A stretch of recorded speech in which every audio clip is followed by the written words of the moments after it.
Hey guys, we're here in the Netherlands and today we're going to be checking out the Gazelle Ultimate T10. So the Ultimate is a totally new bike for Gazelle, and the T10 is exclusively available in a low step in 3 different sizes. It's available in a 46, 53, and 57 centimeter. So it could fit a really wide range of riders from somewhere in the low 5 foot and upwards of mid 6 foot range. It's available in 2 colors. This is the ivory color, but it's also available in a champion red color, which is really nice. This bike is really the sort of bike that's a good all-rounder, great for the city, and it's set up with all the kind of commuter stuff that you might need with fenders, rack, lights, etc. But it's a little bit more sporty than some of the previous models of Gazelle, now coming with disc brakes and a derailleur. But we'll get more into the specs in just a moment, but I just wanted to give you a general idea of what's special about this bike. It has a relatively swept back bar with an adjustable stem, so you can adjust it to whatever ride position that you might want. For some people, they might want to be a little bit more in a sporty position with the stem a little bit more forward, or if you wanted to sit more upright, you can lean the stem back and kind of get you in that more upright position. The saddle's pretty wide and supportive. The one thing I noticed immediately when riding this bike is that the frame is really stiff, which is a great thing because when you're really pushing it, you can feel that the power is delivered nicely. Now this frame is totally new for Gazelle. It's kind of similar to the Arroyo, which is also a low step bike, but this one's a little bit more sporty, so they've made some changes. Overall, it's a little bit more beefy and it's set up for disc brakes as opposed to the rim brakes, which are on the Arroyo. But if you look at the design, it's just really well integrated. I mean, the cables integrate well into the head tube here, and you have the nice Bosch Powertube battery in the frame. And I think they did a really great job with the design of this bike. And you could charge the battery on the bike through this port right here, but you can also remove the battery and charge it off the bike. The bike comes standard with this AXA Defender frame lock, which uses the same key as the battery. So this will actually allow you to lock the rear wheel of the bike, making it nearly impossible to ride it. And then if you wanted to, you can actually use a chain which can plug into here as a nice additional security feature. In less secure areas, I probably wouldn't use this lock just on its own, but it's good if you needed to run into the store really quickly or something like that. Another thing I really appreciate about the T10 is the rear rack on here. So it's 27 kilograms, which is about 60 pounds. So technically you could put even a child carrier on here, which most racks can't really accommodate because of the lower weight limit of 40 pounds usually. So I appreciate that they upped the limit on here. I did talk with them. They said that they usually would recommend putting a child carrier that mounts to the seat tube as opposed to the rear rack, but certainly it is a possibility. They also have this nice little strap here. You can additionally run a strap from here over as well, so you have some different options there.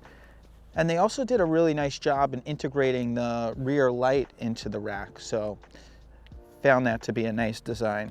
So the tires on this bike are the Schwalbe Energizer Plus, and they're a 28 by 1.75, which is a pretty nice width. So I found that to roll really fast, but still have a decent bit of comfort for riding on some rougher terrain. They have a really nice tread to them, so if you're riding in some of the looser stuff, they'll hold up well. One of the other great things about them is they have a high level of puncture protection, and it's level 5 out of 7, which is really good. And so some of the other details you can see here is these aluminum fenders, and I found that they are pretty stiff and didn't really bounce around at all, which is nice. And their own proprietary fork with the head shock here. This is a totally new design for them, and I found the performance to work quite well. So this is the Ultimate T10, and it has the Shimano XT 10-speed rear derailleur with 11 to 38 rear cassette. So pretty good range of gears there. And this is a really high spec derailleur with excellent performance. Up front, we have a 42 tooth chainring set up with the Bosch Performance Line motor. That's a new motor for 2020, and that's the Generation 3 Performance Line. So they've eliminated the reduction gear, and it has the larger chain ring. It's really nice that they have this chain guard up here. It keeps your pants protected from the chain and keeps things really nice and clean. This is the new Generation 3 Bosch Performance Line motor with 65 Newton meters of torque. So really good amount of power there, and it performs quite nicely. It's really smooth. The onset and offset of power is gradual, so it feels really natural. With the new Generation 3 Performance Line motor, they've removed the reduction gear, so you have a much smaller motor, a little bit lighter, and when you pedal without power, there's really no drag at all. So I actually found myself riding the bike quite a bit without power, and it handles really well, especially with the kind of larger wheels. This bike's really set up great for that. So if you want to have that kind of fitness experience, this is a good bike, but it has plenty of power when you need it. Now, the Bosch system uses a technology called pedal assist, and it uses 3 sensors to sense what you're putting into the bike, and then it's going to provide assistance proportionate to the assist level that you choose. It uses 3 sensors: the cadence sensor sensing how fast you're pedaling, the torque sensor sensing how hard you're pedaling, and then the speed sensor on the rear wheel, which senses how fast the bike is moving overall. Based on all that information, it's going to provide you with assistance. The Ultimate T10 has the Powertube 500, which is a 500 watt-hour power pack. Generally, you're going to see somewhere between 25 and 75 miles. I mean, this motor is really efficient, and you could ride it pretty easily without power, so you'll probably find that you can get a really long distance out of this thing. Coming up to the handlebars, you can see it had these nice ergon grips. These are GP1 grips, and they provide a nice amount of support. And the shifter is a Shimano Dieren, so you have the ability to shift into 3 lower gears at once and then go into the higher gears individually.